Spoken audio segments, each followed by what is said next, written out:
15 দিন আগেই মেরামত করা হয়েছে ক্ষতিগ্রস্ত বেড়িবাঁধ। তবে ফের বিভিন্ন স্থানে দেখা দিয়েছে ফাটল। সদ্য মেরামত করা বাঁধের এমন দশায় ক্ষুব্ধ স্থানীয়রা। এখন যে বানটা দিছে এই বানটা এখন দিয়ে গেছে, এখন বৃষ্টির সময় এগুলা ভাঙ্গি আবার জোরে দিয়ে হটতেছে। তো গাঙ্গাটাতে আবার এই বান দিয়ে তো লাভ নেই। এখন বান দিয়ে তো কোনো লাভ নেই। বান যদি শক্ত নরম হয়, নরম বান দিলে এই আগের মতো একই কথা।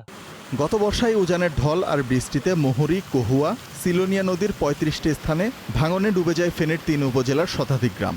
এরপর 2,44,00,000 টাকায় মেরামত করা হয় ক্ষতিগ্রস্ত বাঁধ। তবে তাতে জোড়াতালির অভিযোগ উঠেছে। এতে আবারও বাঁধ ভেঙে বন্যার আশঙ্কায় স্থানীয়রা। আবার যদি পানি বাড়ে যে কোনো মুহূর্তে এটা আবার ঝুঁকি হইতে পারে। কল্লামুখর যে বাঁধ জোড়াতালি দিয়ে কোনোভাবে মেক করা হয়েছে, তৈরি করা হয়েছে, এটা দিয়ে কখনো ভারতের পানি রোখা যাবে না। তবে অভিযোগ মানতে নারাজ পানি উন্নয়ন বোর্ড।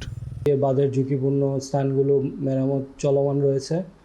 তারপরে জরুরি ভিত্তিতেও আমরা কিছু জায়গা চিহ্নিত করতেছি যেগুলো খুবই ঝুঁকিপূর্ণ, অনুন্নয়ন রাজস্ব বাজেটের বাইরে আর কি। সো ওগুলো আমরা মেরামত করার উদ্যোগ গ্রহণ করব। গত 2 বছর বন্যায় ফেনীতে ক্ষতির পরিমাণ ছাড়াই হাজার কোটি টাকা। Desk report, star news.